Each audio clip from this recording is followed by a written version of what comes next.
জামায়াতের নেতৃত্বাধীন জোট থেকে ইসলামী আন্দোলন বেরিয়ে গেছে, এটাই এই মুহূর্তের সবচেয়ে গুরুত্বপূর্ণ খবর। গতকাল একটা ভিডিওতে কথা বলেছি এটা জামায়াতকে কিভাবে তার নির্বাচনের কৌশলে প্রভাবিত করবে। আজ একটু কথা বলতে চাই ইসলামী আন্দোলন আসলে আগামী নির্বাচনে তাকে কোথায় দেখতে পারে।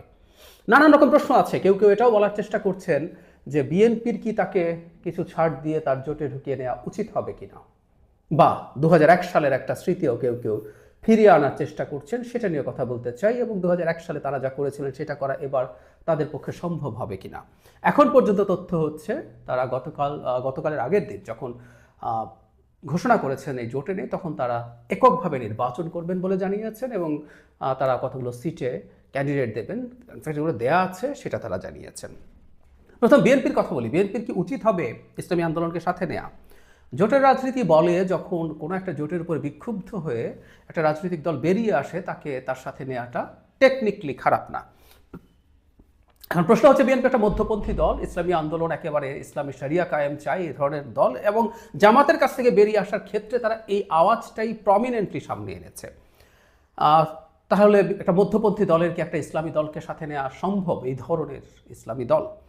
উত্তর হচ্ছে খুব অসম্ভব তা না। ইনফ্যাক্ট বিএনপির সাথে জোটে একটা গুরুত্বপূর্ণ ইসলামী দল আছে, জমিয়তে উলামায়ে ইসলাম, আরও দুটো আছে সম্ভবত, কিন্তু তারা নিবন্ধনপ্রাপ্ত নয়।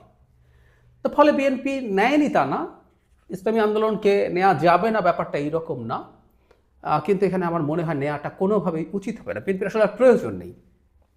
বিএনপির সাথে ইসলামী যে দলগুলো আছে এতে বিএনপির পলিটিক্যাল পারপাস সার্ভড হবে। বিএনপি দীর্ঘদিন থেকে এই দেশে মুসলিম ভোটারদের এবং মুসলিম মেন্টালিটি, মুসলিম যে আইডিওলজি, মানে ইসলাম কায়েম করব না, মুসলমান হিসাবে কিছু মূল্যবোধ সমাজে থাকে, এগুলো আপহোল্ড করবে, এই ধরনের একটা পলিটিক্স দীর্ঘদিন থেকে করেছে। সুতরাং তার এই ভোট ব্যাংক আছে, সেই কারণে কোনো ইসলামী দল না থাকলে জামায়াতে ইসলামীরা এই প্রচারণা প্রোপাগ্যান্ডা চালাতে পারতো যে বিএনপি এগুলো থেকে সব ছেড়ে টেড়ে কমিউনিস্ট হয়ে যাচ্ছে ইত্যাদি ইত্যাদি। সেটা আর হবে না এই দলগুলোকে রাখার কারণে।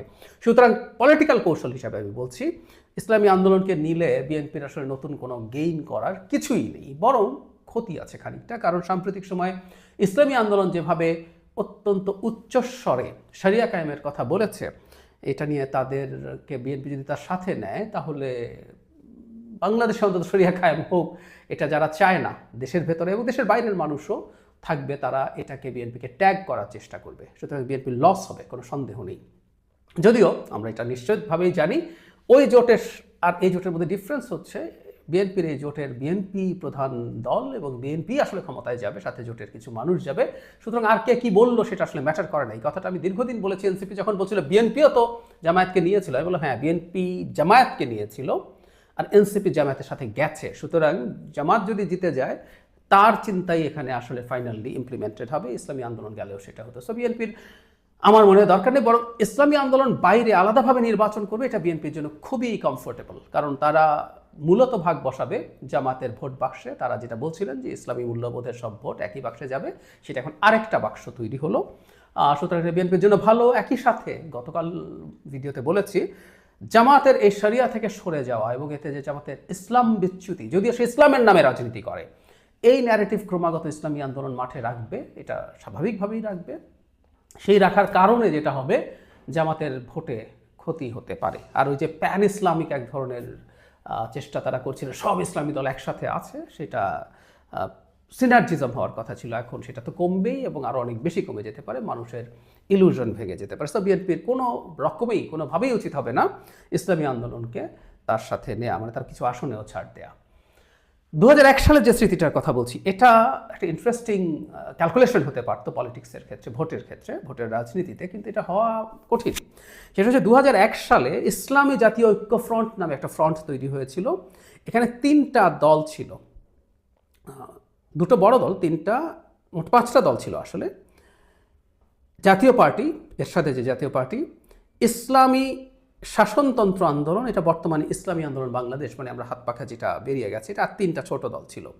এরা 300 সংসদীয় আসনে 281টিতে প্রার্থী দিয়েছিল, 14টি আসনে জয়লাভ করেছে, 7.25% ভোট পেয়েছিল। এই জিনিসটাই আসলে বলতে চাই যে 2001 সালে যেহেতু তাদের একই সাথে জোট করার ইতিহাস আছে জাতীয় পার্টি এরশাদের সাথে, 2001 সালে, সালটা মনে রাখতে হবে।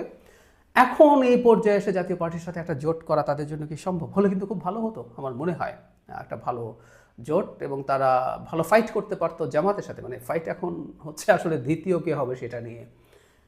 ক্ষমতায় কে যে আমি বহুদিন ধরে বলছি, বিএনপি অকল্পনীয় বড় ব্যবধানে জিতবে। ইভেন স্বতন্ত্রকে যদি একটা দল ধরি, বিএনপি স্বতন্ত্রদেরকে, তারা সেকেন্ড হয়ে যাওয়ারও সমূহ সম্ভাবনা আছে যদি স্বতন্ত্র অনেককে বসে না যান।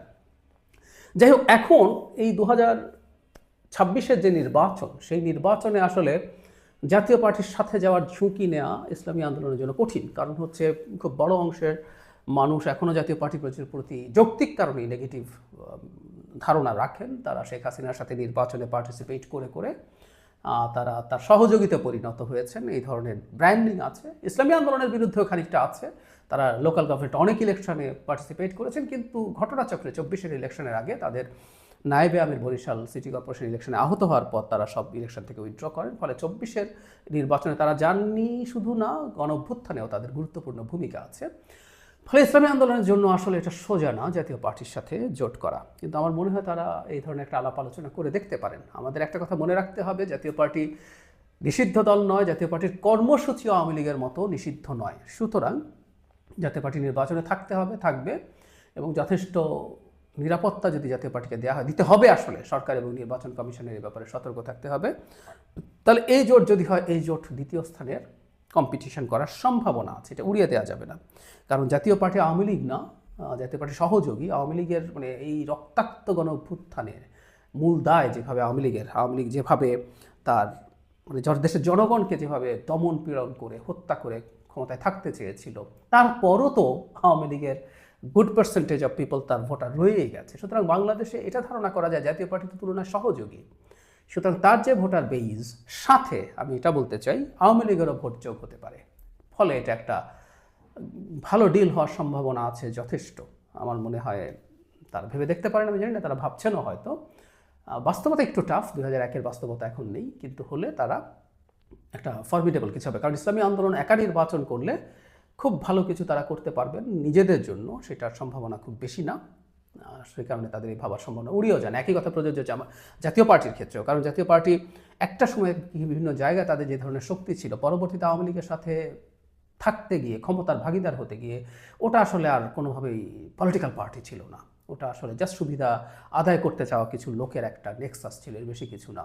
তারপরও তাদের ছিটে ফোটা বা রেসিডুয়াল ভোট আছে, তারা যদি নতুন করে কাজ করেন, আওয়ামী লীগের ভোট যোগ হয়, জাতীয় পার্টিও যদি ইসলামী আন্দোলনকে অ্যালাই হিসেবে পায়, তাদের জন্য এটা খারাপ হবে না।